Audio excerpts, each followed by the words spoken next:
우리가 잠든 사이에, 그것도 설 연휴 시작과 함께 깊이 잠든 사이에 뉴욕 증시가 급등, 폭등 난리가 났습니다.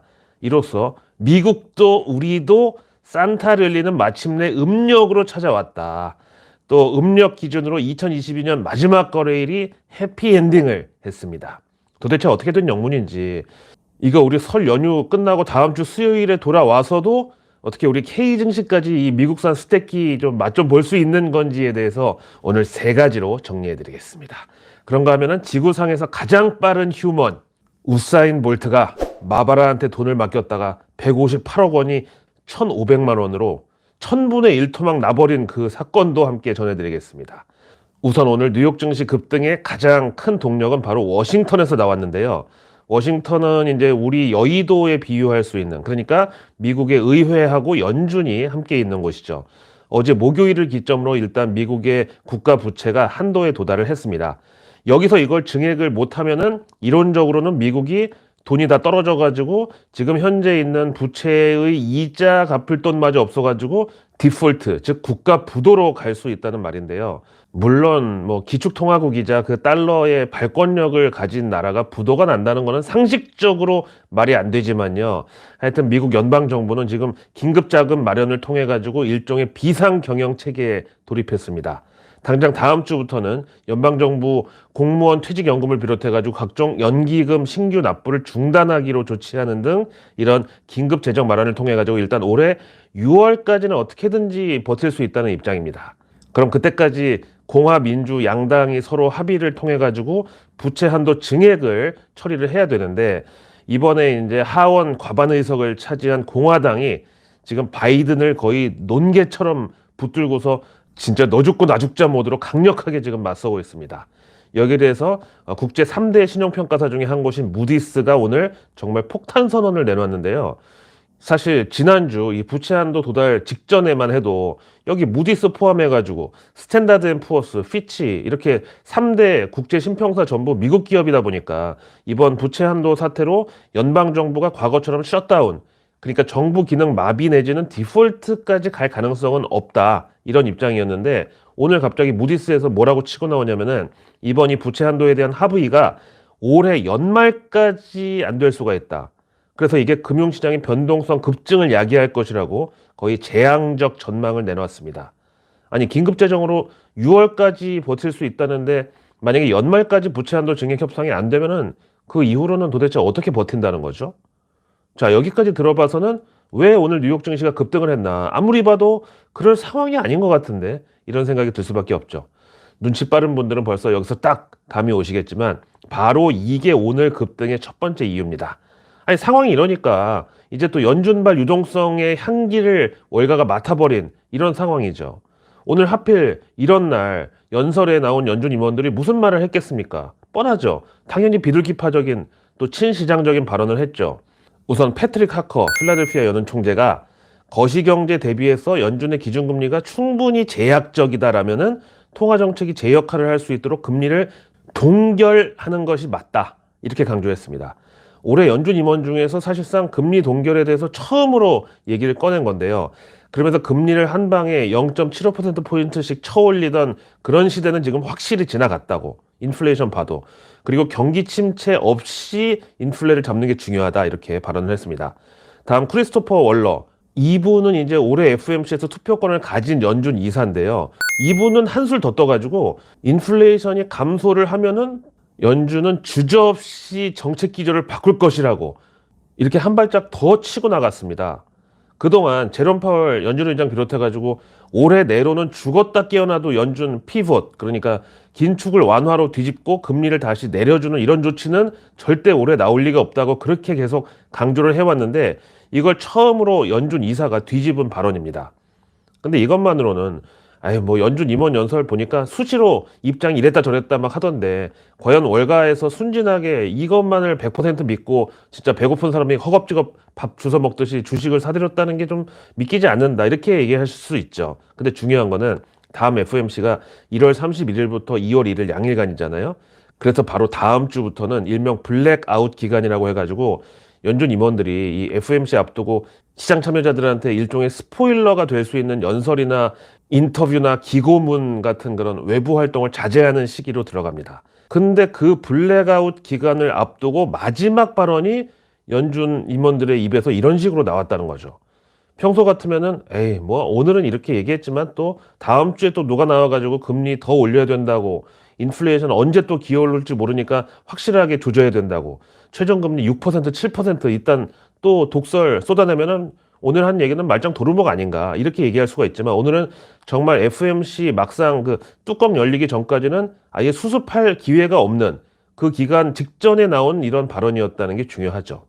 상식적으로 워싱턴 의회가 저렇게 싸움박질 막 하면서 정말 둘 중 하나 죽어야 끝난다고 저런 상황에서 연준이 긴축의 강도를 더 세게 한다? 아니면 뭐 민생이고 뭐고 그냥 기존처럼 긴축을 그대로 밀어붙인다?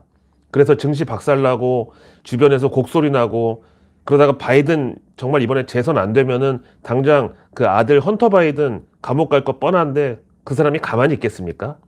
자, 그래서 오늘 패드와치에 표시된 당장 2월 1일 연준 금리 인상이 0.25%포인트로 베이비 스텝을 밟을 확률이 99.4%까지 올라갔어요. 저는 이게 90% 넘은 것도 처음 보지만 99%는 정말, 아니 이게 과연 금융시장에 있을 수가 있는 확률인가, 참 기가 막히네요. 자, 거기다가 두 번째 이유는 작년 연말부터 미국은 물론이고 우리 K증시까지 외국인들 그날 수급을 가장 현실적으로 표시하던 바로미터가 있었는데, 그게 바로 빅스 지수, 일명 공포지수였잖아요. 이게 21선 기준으로 등락을 거듭하다가 얼마 전에 갑자기 20선 한번 깨고 밑으로 뚝 떨어졌어요. 그랬다가 이건 좀 아니다 싶었는지 다시 V자 반등이 나왔었는데, 오늘은 이게 다시 3% 넘게 반락을 하면서 또 20선 밑으로 재차 하락했습니다. 결국 오늘 뉴욕 증시 IT주 중심으로 대량 매수세가 유입된 근본으로 이게 작용을 했습니다. 다음 세 번째, 오늘 뉴욕 증시 불금 TGIF, Thank God It's Friday. 이 원인은 바로 중국발 짜장면 냄새였습니다. 사실 워싱턴이 저렇게 깽판 치고 있는 와중에 미국 재무부에서 할 수 있는 일이 뭐겠습니까? 당연히 최대 채권 보유국 그 일본하고 중국을 어떻게든지 이제 달래는 일밖에 없는데, 일본 관련해서는 얼마 전에 내일뉴스 미리 보기에서 얘기했던 대로 BOJ, 일본 중앙은행이 그동안 미국을 꾸준히 갈구고 압박해온 덕분에 일본이 기존 완화적 통화 정책을 계속 유지하면서도 월가에서 일본 국채 쇼 때리고 금리 막 잡아 올리는 이런 플레이를 막아주도록 이게 이제 관철이 된 것 같다고 했고요. 다음 이제 중국은 이번 다보스 포럼에서 옐런 재무장관하고 중국 류허 경제부총리가 사상 처음으로 회담을 가졌습니다.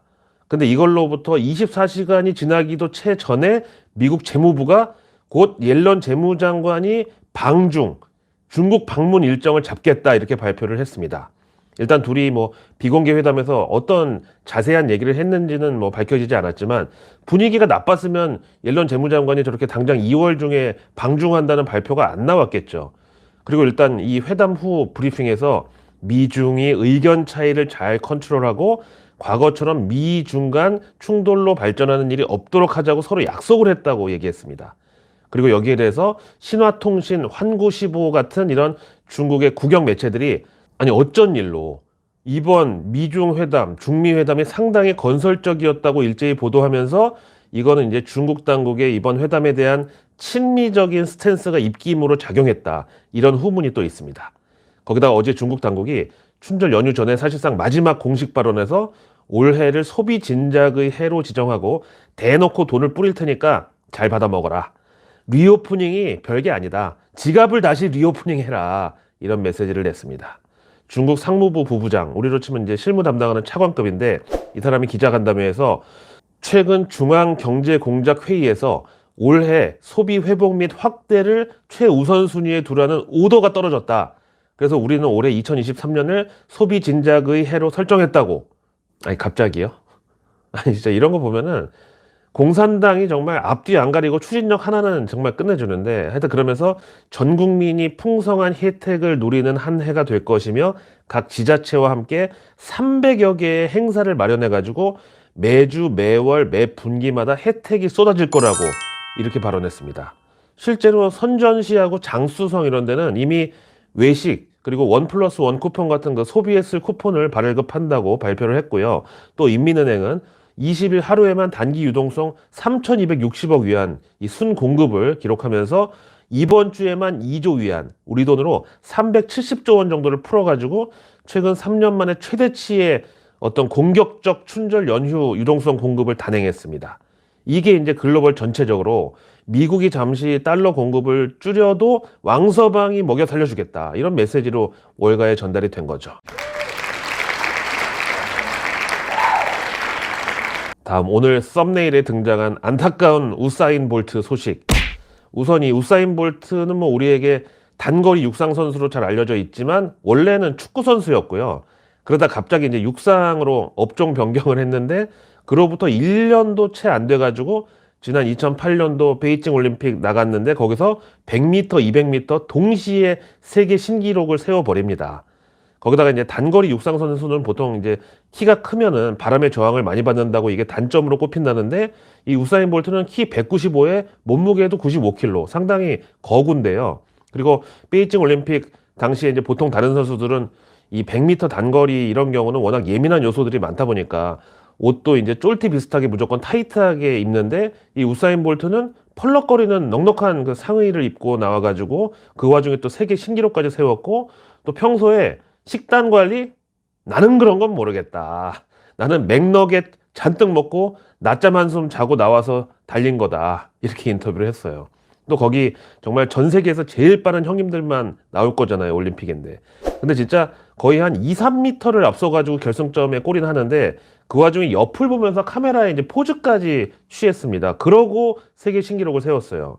그때 100m 기록이 9초 58, 그리고 200m가 19초 19. 그래서 바로 이제 세계 신기록으로 등재가 됐습니다.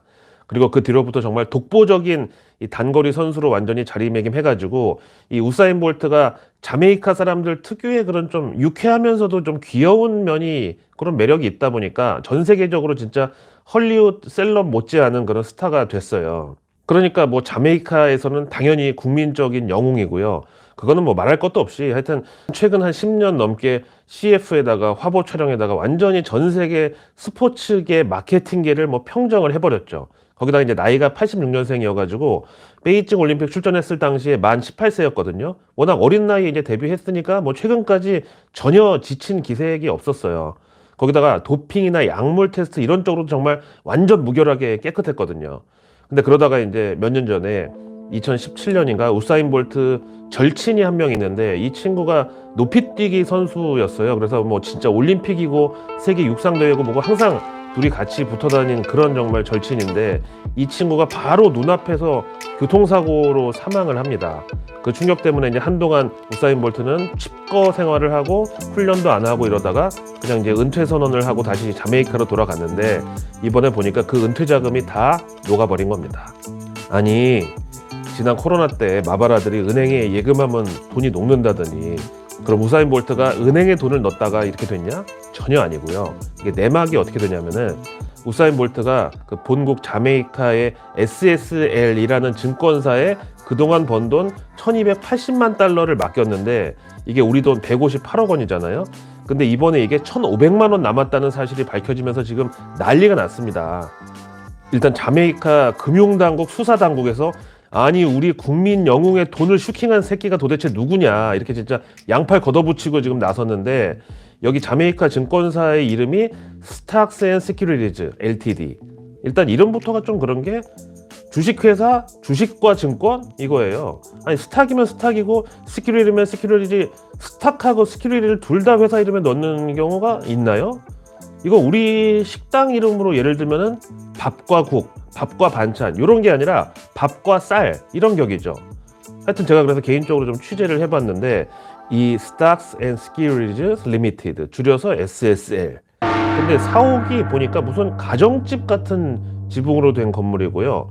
일단 설명에는 자메이카에서 두 번째로 오래된 브로커리지, 우리말로 증권사, 이게 맞고 거래 수수료는 보니까 2%로 나와 있고, 다음 이제 자산관리 서비스도 하는데 이거는 중간, 보수적, 공격적 이렇게 세 분야로 나눠져 있고 아마 고객 성향에 따라서 이렇게 달리하는 것 같고, 수수료는 일단 셋 다 2%대에서 스타트를 합니다.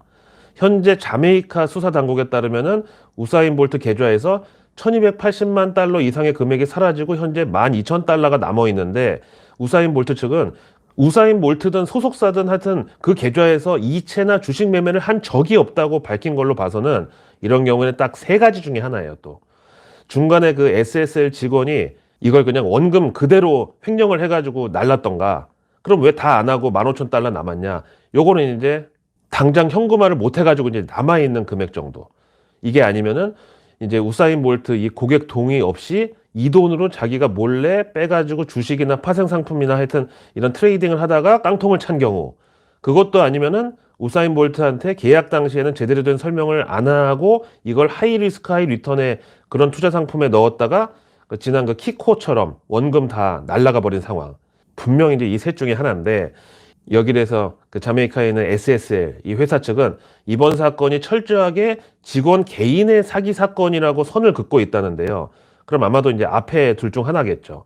그럼 만약에 이게 직원 개인의 비위 사건이라고 하면은 뭐 국가마다 법령은 조금씩 다르지만 아마도 우사인 볼트의 이 은퇴자금 158억은 회수 내지는 회사 차원의 보상이 불가능할 수 있습니다.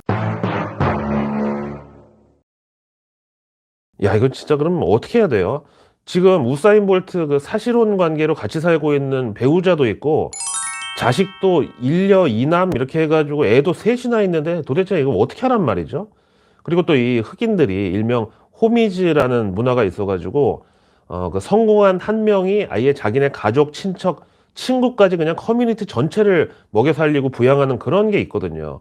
그래서 이제 우리나라도 보면은 이제 연예인 가족 간에 이런 사건 좀 있지만 헐리우드의 그 힙합 스타들 이런 사람들 보면은 뭐 재산이 수백억이라고 어느 날 그랬는데 갑자기 파산 신청하는 거 이런 게 다 이제 그 부양하는 사람들 중에서 누구 한 명이 도박을 하든가 아니면 뭐 돈 들고 튀든가 그래서 이제 다 날려먹는 그런 경우인데, 하여간 근데 이건 이제 뭐 레이시즘이 아니라 자체적으로도 흑인들이 성공하기 힘든 이유가 백인 때문이 아니라 같은 흑인들 때문이라고 자기들도 이제 그런 소리 하잖아요. 그래서 이번 우사인 볼트 사건 역시 뭐 너무나 가슴 아픈 이제 그런 일인데, 사실은 우사인 볼트 정도의 셀럽이면은 미국의 월가든 아니면 유럽이든 런던이든 얼마나 많은 정말 은행, 운용사, 증권사에서 심지어 원금 보장까지 해줄 테니까 우리 회사에다가 계좌 트고 우리가 좀 홍보 좀 하게 해달라. 그럼 우리가 뭐 특별금리를 더 주든가 아니면은 수익을 얼마 이상 더 내주겠다. 돈만 맡겨라. 이런 투자 제한 같은 게 정말 얼마나 많았겠어요. 근데 이제 우사인 볼트는 나름 그래도 나는 자랑스러운 자메이칸 사람이다 하고 본국에 있는 증권사에 돈 맡겼다가 지금 이런 일이 터진 건데, 하여튼 그래서 주식이 위험자산이라고 제가 3년 내내 떠들고 다녔지만 지금 설을 앞두고 저에게 남은 거는 소송 한 건 그리고 유튜브 채널 지금 위태로운 거 대신 아주 약간의 명예 정도 지금 남았습니다. 그리고 주변에 보면은 동학개미 운동이니 뭐니 지난 그 코로나 유동성 시기에 우리 주린이 분들 중에서 정말 지금 주식에 크게 물려가지고 당장 이번 설에도 조상 뵐 낯이 없다고 막 괴로워하는 분들도 이렇게 허다한 상황인데, 반면에 그 주식 장사치들은 지금 코스피가 1년 반 만에 3,300에서 2,300이 된 이 마당에도 이번 설에 전부 해외여행 가서 명품 사고 난리치든가 아니면 가족들하고 뭐 하얏트, 신라, 반얀트리 이런데 하루 막 200만 원짜리 패밀리 스위트룸 잡아가지고 지금 신나게 보냅니다. 그래서 오늘의 결론은 자나깨나 마바라 조심. 마바라는 전 세계에 어디에나 있다. 그럼 마바라가 도대체 뭐냐? 바로 그 주식 종목 추천해가지고 회원가입비 수수료 먹고 사는 사람들, 그리고 자기가 그렇게 실력이 좋다면서 정작 본인은 주식 매매를 안 하고 그렇게 수수료로 땡긴 돈 가지고 지는 부동산 사는 그런 인간들이 바로 마바라다. 그리고 투자는 100% 본인 책임이라는 말도 정말 어처구니가 없는 게, 아니 마바라가 종목 추천하는 것도 걔 입장에선 투자잖아요. 왜? 투자의 사전적 정의가 금전적 이득을 위한 영리활동 이렇게 돼 있어요. 그럼 마바라들이 종목 추천해가지고 그걸로 수수료든 회원가입비든 본인한테 금전적 이득이 생기는 영리활동이니까 걔네들한테는 그게 투자라고. 근데 그러다 잘못되면 그것도 100% 지가 본인이 책임져야지 왜 고객한테 회원한테 그걸 전가시킵니까? 그래서 투자에 대한 책임을 본인이 지라는 거는 기업 오너들한테나 적용시켜야 될 소리입니다. 근데 그 인간들도 회사는 망해도 지들은 종이 장사로 전부 잘 먹고 잘 살잖아요. 그걸 중간에서 이제 삐끼질하면서 호객행위하는 게 그런 대형 채널 마바라들 그리고 자칭 전문가들이고, 그래서 투자에 대한 책임은 100% 본인에게 있습니다. 이 말은 정말 악질적인 가스라이팅입니다. 마치 IMF 때 국민들의 과소비와 무분별한 사치 때문에 이런 일이 발생했다고 당시 정부에서 발표했던 그런 것과 같죠.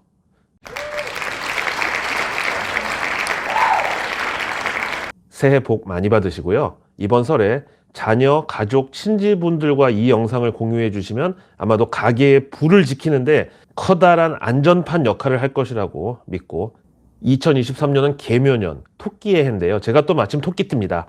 정말 토끼처럼 발 빠르고 부지런하게, 하지만 좀 순한 맛이면서 절대 실속은 또 놓치지 않는 그런 내일 뉴스 미리 보기 올해도 준비하겠습니다. 고맙습니다.